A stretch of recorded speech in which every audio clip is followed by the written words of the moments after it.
Hello everyone, and thanks for streaming with us in Afghan Voice Agency on May 20th.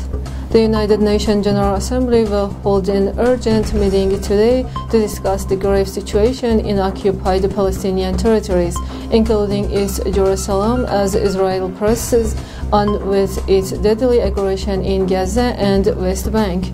The session is in response to a request from the chairman of Organization of Islamic Cooperation Group at the United Nations and the Arab Group in a joint letter to the 193-member Assembly President Volkan Bozkır of Turkey. This comes as the United Nations Office for Coordination of Humanitarian Affairs says that Israel's onslaught on the Gaza Strip has left more than 52,000 Palestinians displaced and nearly 450 buildings destroyed or badly damaged in an impoverished enclave. According to the United Nations Humanitarian Agency, 132 buildings had been destroyed and 316 had been severely damaged, including 6 hospitals and 9 primary health care centers, as well as the desalination plant affecting access to drinking water for about 250,000 people.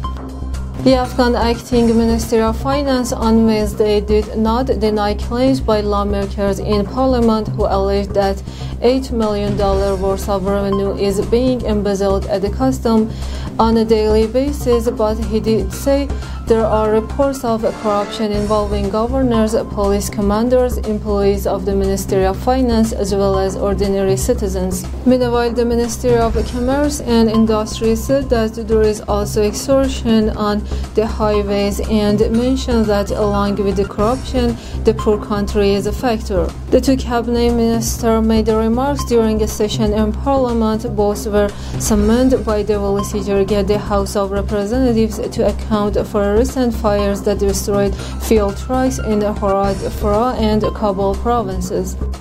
Sources told the media that security forces have withdrawn from Dowlat Shah district of Laghman. The governor of Laghman province said Thursday morning Dowlat Shah district has fallen to the Taliban after security forces were forced to retreat. He said the security forces had been under siege for several days. Moreover, at least 11 civilians were killed Thursday morning in a roadside IED blast in Helmand province, security officials said. According to the officials, the blast occurred at around 8 a.m. in Boshran area when a civilian vehicle hit a roadside IED. 11 civilians, including women and children, were killed. Pakistan's Foreign Minister Qureshi, speaking in a parliament, angrily asked President Ghani to make up your mind. Pakistan Islam's Afghan leadership's duplicity, saying on one hand they seek Pakistan's help for peace and on the other hand they criticize Pakistan. We want peace and stability. What do you want? Make up your minds, Foreign Minister Qureshi tells Afghan President Ashraf Ghani. Mohammad Muhakkik, a political security advisor to President Ashraf Ghani, has called on the United Nations Security Council to recognize the attack on the Sayyidah Shahada Girls' School in Barchi as a genocide and to take action to bring the perpetrators to justice.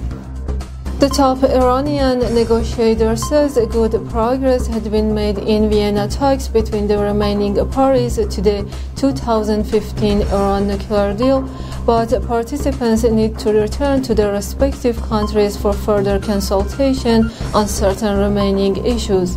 Iranian Deputy Foreign Minister for Political Affairs Abbas Araghchi said on Wednesday that there is agreement over other issues and good steps have been taken on a draft text for reviving the deal known as the Joint Comprehensive Plan of Action, so the negotiator will return to their respective capitals for final consultation and then they will resume the talks in the Austrian capitals.